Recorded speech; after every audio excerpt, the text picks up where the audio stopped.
Tariki 17 Mutarama duhimbaza abatagatifu: Antoni wo mu Misiri umukuru w'abamonaki, Surupisi umwepiskopi, Lewonira uwahowe Imana, Meruri uwihaye Imana, Eleuzipi uwahowe Imana, Lenurufi na Rozerina umubikira.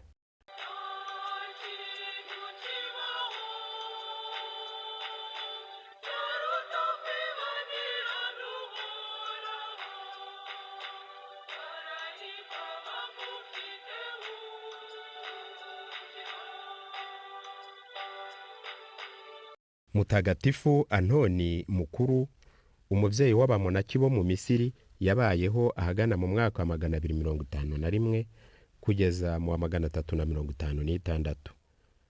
Mutagatifu Antoni yavukiye Ikomi mu Misiri ya ruguru. Twabonye ko ikuzo rya mbere rya Pawulo abigirira kwitagatifuza. Irya Mutagatifu Antoni ry'ibanze nuko yatangiye mbere gukoranyiriza hamwe abashaka kwitagatifuza batandukanye n'isi, akabaha bwa mbere amategeko abagenga. Abakurikiye inzira ya Mutagatifu Pawulo yo kuba umwukwe undukwe bitwa eremiti, naho ababa hamwe mu rugo rumwe bitwa abamonaki cyangwa senobiti. Mutagatifu Antoni yari yararizwe gikristo cyane. Ababyeyi be bapfa afite imyaka 18. Umunsi umwe yumva umusaserdoti asoma mu kiliziya iri jambo ry'ivanjiri ngo: niba ushaka kuba intungane, genda ugurishe ibyawe byose, ikiguzi ugiha abakene. Yumva ko ari we ribwirwa, aragenda abigenza atyo, maze kugira ngo arirangize rwose ahera ko ajya mu butayu bwa Misiri. Amasaha amwe y'umunsi akaba yo gusenga, andi akaba yo gukora. Yaryaga rimwe mu munsi izuba rirenze. Yari atunzwe gusa n'umugati n'amazi, hakaba ndetse ubwo amara 4 ntacyo arya. Yasinziraga amasaha make cyane akabyuka. N'imiryamire ye ntiyari ushaka gusinzira. Yarambararaga ku muce ushaje cyangwa hasi gusa, cyangwa kuri sirisi, udukwege tw'utwuma dushinze nk'amahwa mu mibohere yatwo. Yumvise ko kiliziya isubiye gutotezwa, ati nkajya kureba intwari za kiliziya, abamaritiri bayubahiriza.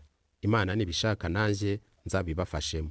Nuko arahaguruka ajya guhoza abafashwe bagifunze no kubakomeza mu migabo yo gupfira ukwemera gutagatifu.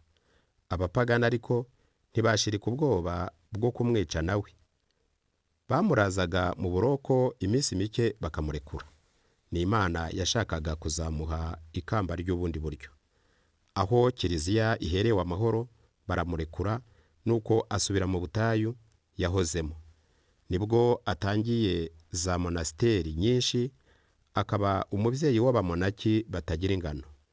Imirimo yabo yari ugusenga, gukoresha amaboko, kuririmba breviary, gusoma no kwiga ibitabo bitagatifu, kwibabaza ku buryo bwose. Ni nkaho mbese Misiri y'ubutayu yari ituwe gusa n'abamarayika ku migenzo ya gikristo itangaje abo bamonaki bari bafite. Antoni niwe wari nk'iremezo ry'ibyo byose. Nuko apfa afite imyaka 105, yishimye cyane nk'ubona paradizo mu maso ye. Mutagatifu Antoni yagizwe ikirangirire cyane n'intambara ye ya kenshi n'amashitani. Amashitani kenshi yaramukubitaga agasigara ari inoge rwose, kugira ngo amutere ubwoba areke kwibabaza no gusenga asubire mu bantu.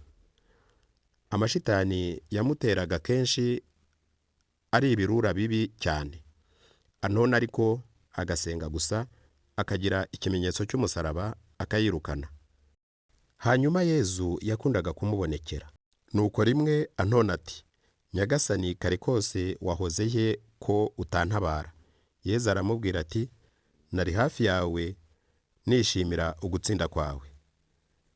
Tegura roho yawe kurwanya abanzi bayo ari bo b'Imana, wirinde amoshya ya shitani.